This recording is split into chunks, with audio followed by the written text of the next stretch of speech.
Hello everyone, চলে এসেছি আবার একটা নিউ মিনি ব্লগ নিয়ে। তো সবাই কেমন আছেন?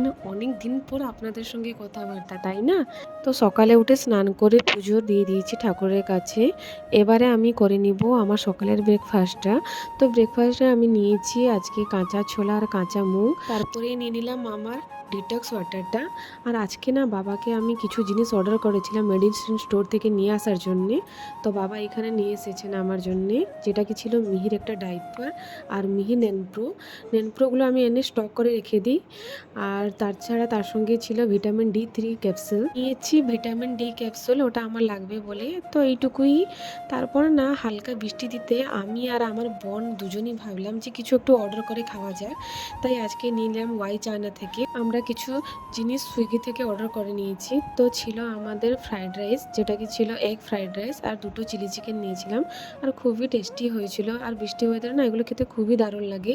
যেতে তো পারবো না, তাই জন্য অর্ডার করেই খেয়ে নিলাম বাড়িতে। আর খুবই দারুণ ছিল। তারপরে এখানে দেখছি মিহি উঠে পড়েছে, আর মিহি উঠে না খেলু খেলু করছিল। আর মিহিকে যে কাজল পরিয়েছিলাম টিপটা, ওটাও ঘেঁটে ফেলেছে ও খেলু খেলু করতে করতে। তো এখন বাজে রাত 11টা, এখনও মিহি ঘুমায়নি। মিহি তার দিদুনের সঙ্গে খেলু করছিল আর আমাকে এখানে তাকাচ্ছে আর হাসছে। আমি জানি এখনও সে ঘুমাবে না, ঘুমোতে আজ রাত 12টা বা 1টা, কারণ ওর চোখে একদমই ঘুম নেই। আর আমাকে না মেয়ের সঙ্গে খেলতে খুবই পছন্দ। তো ভিডিওটা রাখলাম এই পর্যন্তই। দেখা হচ্ছে কোনো নেক্সট মিনি ব্লগে। টাটা।